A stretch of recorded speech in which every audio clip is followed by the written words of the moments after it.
I'm Tim Starnes from Cinesamples. Today I'm going to show you a couple of EQ options for Cinestring's core.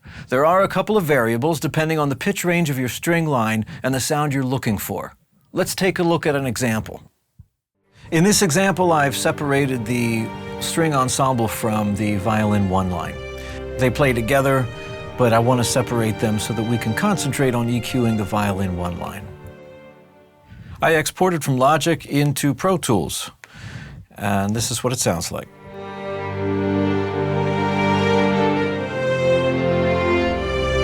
The ensemble only. And first violin only. And the combination.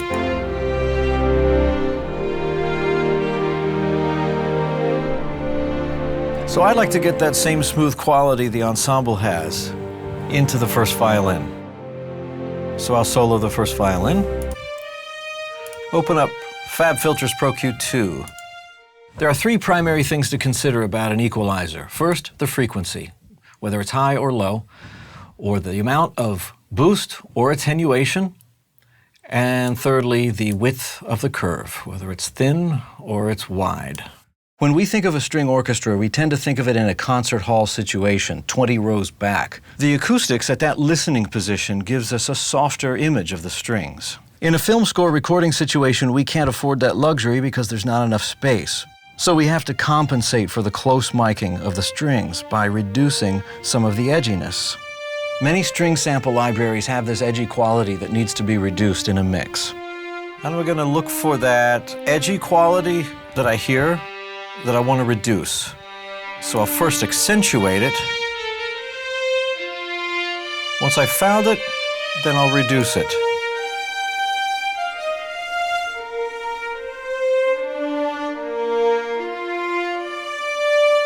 So I can accentuate the reduction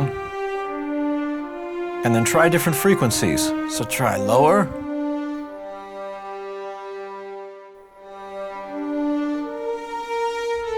I can hear some of the silky character of the higher frequencies come through. If I sweep it higher, I start hearing some of the upper mid-range frequencies come through, giving it a darker quality. So I'm going to leave it right in the middle. The next element is gain, how much or how little I want to reduce. I'll leave it right about there. Now I'm going to increase the gain reduction and then show you the difference between a wide curve and a very thin curve.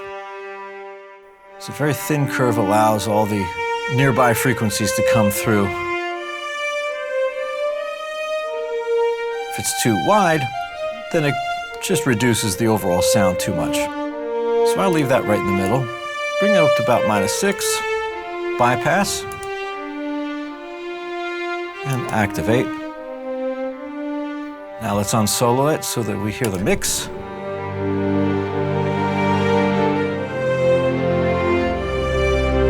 Bypass,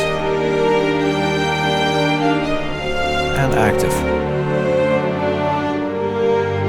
I'll solo again. Notice I have the automatic gain control on, which allows an even comparison between the bypass mode and the active mode.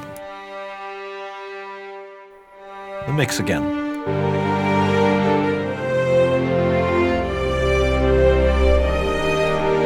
Bypassed and active. Okay, let's turn off the Pro Q2 and try the same treatment on an outboard analog EQ. This is the Chandler Curve Bender. So I'm going to try 4.2K, reducing that.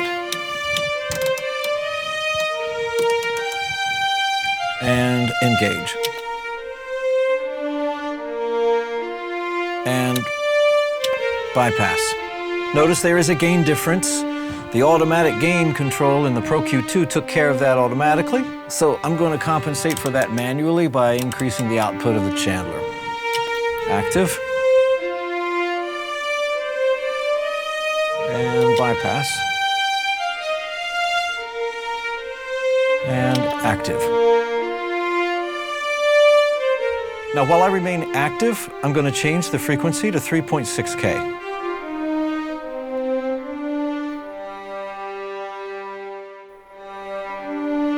Bypassed. Active. Notice the sheen that remains above 3.6K. Now, while active, I'm going to move the frequency up to 6.5K.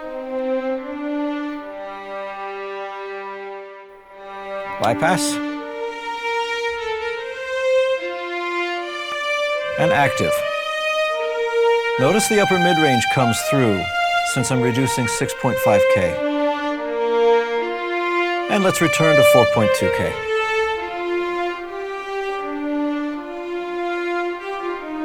Bypass. And active, adding the ensemble. Bypassed.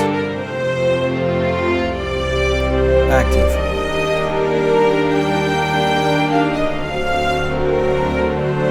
Bypassed. And active.